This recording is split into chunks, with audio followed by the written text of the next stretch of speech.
And then flagging middle, that can be identified clearly in just the outline, because if your story structure isn't properly isn't working, then it doesn't matter how much nice description, how much nice dialogue you have in there, because you're still going to lag. Am I hearing that right? Yeah, plot, especially in middle grade, especially in young adult, they are competitive marketplaces. So plot is hugely important. We don't tend to favor a lot of novels that do a lot of navel gazing. It's just internal conflict. There has to be an element of external conflict as well. That's why some middle grades get branded quiet, because they tend to be more coming of age, set in the school or family milieu, and without plot, though, coming to sort of support and be a scaffold for the character. Those novels just don't tend to have the firepower to attract a lot of attention. There are always exceptions. Well, I'm thinking of, I've been talking up Wish Tree by Catherine Applegate recently, because that book blew my mind, because the protagonist is a tree. But oh my gosh, how can you get a more passive character than someone who's literally rooted right there and has no agency? But she finds a way to get it done. It's worth reading as a one-off, just masterclass. So while I've got you, let's get more free content. What other than those first 10 pages and not opening with action, telling instead of showing, what are some other common mistakes that you're seeing writers make? Yeah. It specific to middle grade or all around? Your choice. Well, I can go by category.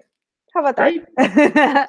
So for my picture book writers, if there are any on your podcast, then I would say a heavy-handed message is probably the #1 liability in picture book. Because if you think about these kids, they are lectured all day long. They're told what to do. I certainly do that to my son all day, every day. Brush your teeth.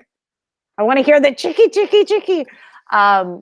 Maybe that's just me in my house, but so they're told that happens here too. They're told what to do all day long. And I think a lot of picture book writers come to their story ideas because they have a burning desire to convey a very strong message to young, impressionable readers. And that can be fine as the thing that gets you to the page. But at the same time, a message can't just lie there like a slug at the end of your picture book. And we all learned how to share, and that sharing is good. Like that lands with a thud. It takes off like a lead balloon in the picture book market, which is very much against this kind of like overt moralizing. And so that's a common mistake. And my advice is always give it to the character, give the character the realizations, empower the character, because you have to think toddlers don't feel empowered in their everyday life because they don't get to make any of their own decisions. That's why they tantrum.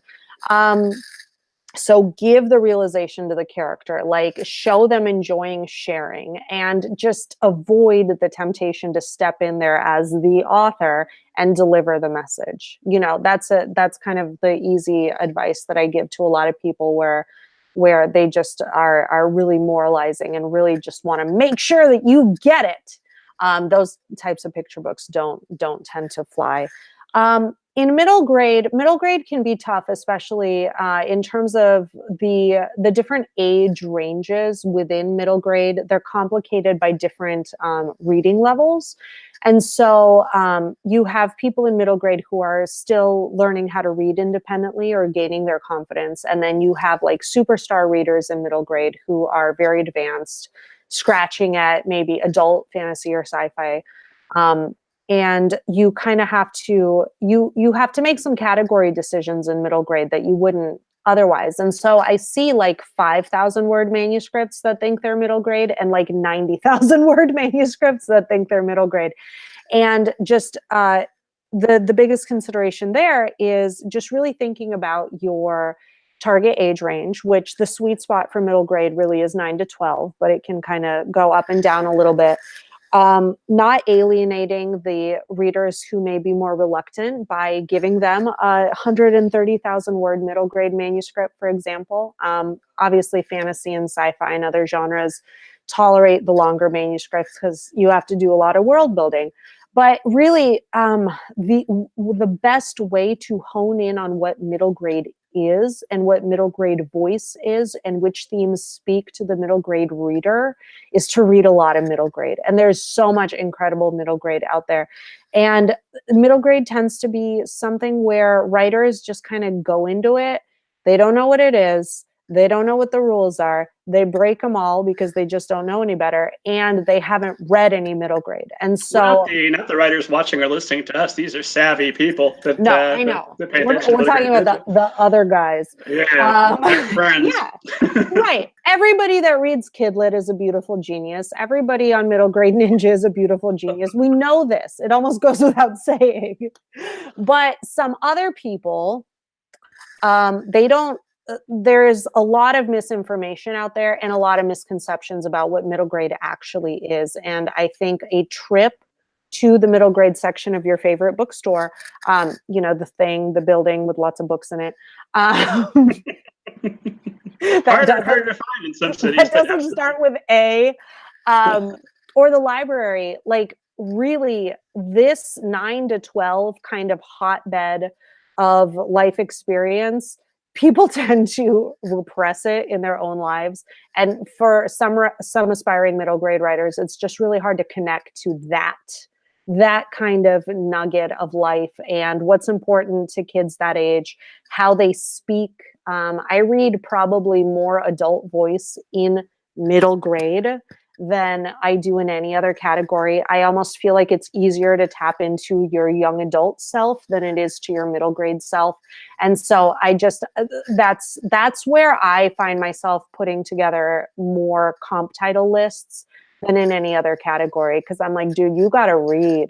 That's how I say it too. You pay me a lot of money and you just get an email back that's like, okay, here's your report. Dude, you got to read. I'm kidding. No, that's a lesson that the person has to learn, that's worth the money.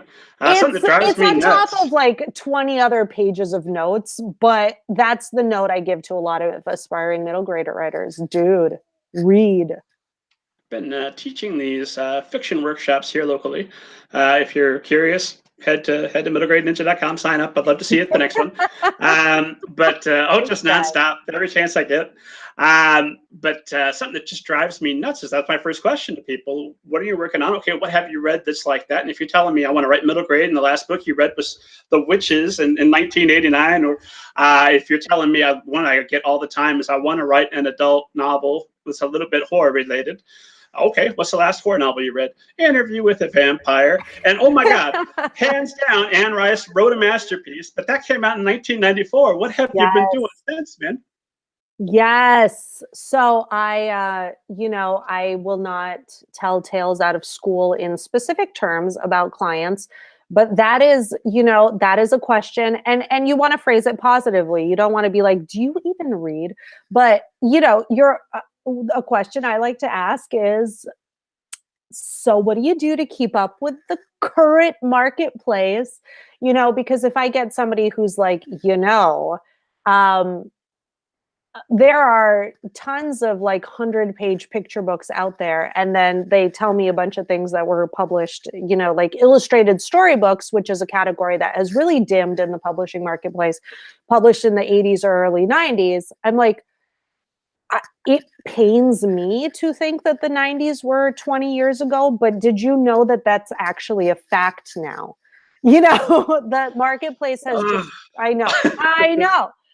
But the marketplace has just grown by leaps and bounds, not only in terms of the categories becoming more defined and really tightening up, but just the artistry, the number of people writing various kinds of children's books. The illustration quality is just mind-blowingly good these days. Like, it's just become a commercial juggernaut. And so, there are a lot of things being done now in the field that weren't being done in the 90s. And it just, again, behooves you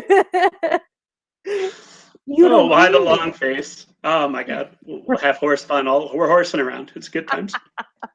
Right. So it's just for people who give me comp titles, people always love to argue. I had I did have one client who was citing an author on voice and kind of logistical description. Some writers really pour on logistical description, not realizing that it sort of slows down that pacing that we talked about.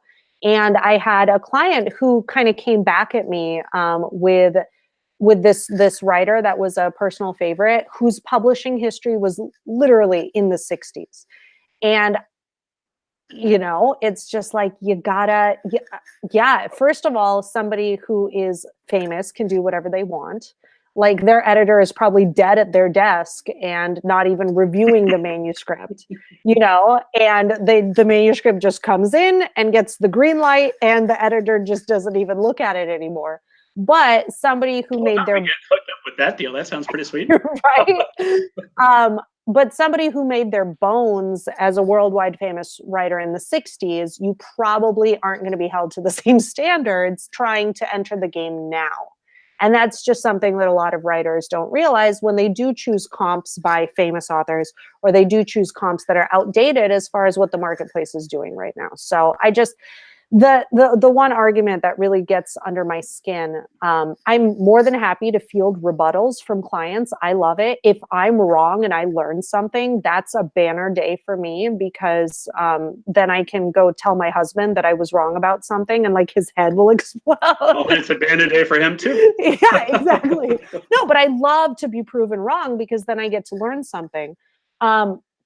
But the one argument, the one rebuttal that I sometimes get that really gets under my skin is, oh, I can't read. I don't want to dirty the pool. I don't want to influence myself. I don't want fresh new ideas to come into my mind. Heaven forbid. But it's just like, you gotta read. There are masters out there. Like the tree. See, again, I'm horrible with titles. What did we just talk about? The Wishing Tree. The Wishing Tree. It's like somebody made a tree into a compelling protagonist. If you have a passive protagonist who's a human child, there's no excuse for you. Go read this book. See how somebody does, like a true master of the form does it. There are so many of your peers that you want to join writing amazing books to not want to dirty the pool, or whatever the genesis of the argument is. Logically, I understand, but you are shortchanging yourself. And actually, by not reading and by not exposing yourself to A, the marketplace, and B, fresh ideas, you end up with more cliche writing, because you think that the first image that pops into mind is so fresh and wonderful, but it's actually a huge cliche. You just don't know it because you're not reading. Well, aren't you dirtying the pool? I mean, unless you're sitting in a dark room someplace, all alone, no internet, no Netflix, nothing. Plus, we'll stop beating a dead horse here in a moment. But something that a question I always want to ask those types of people is, if you're not reading, why do you want to write?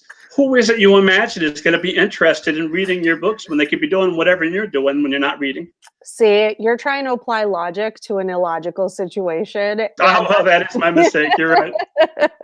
Yeah, I mean, exactly. If you want to participate in the book world, then you have to know the book world. You have to love the book world. You have to develop a fire and a passion for the book world, instead of just being like, nope, the only voice this world needs, this guy's.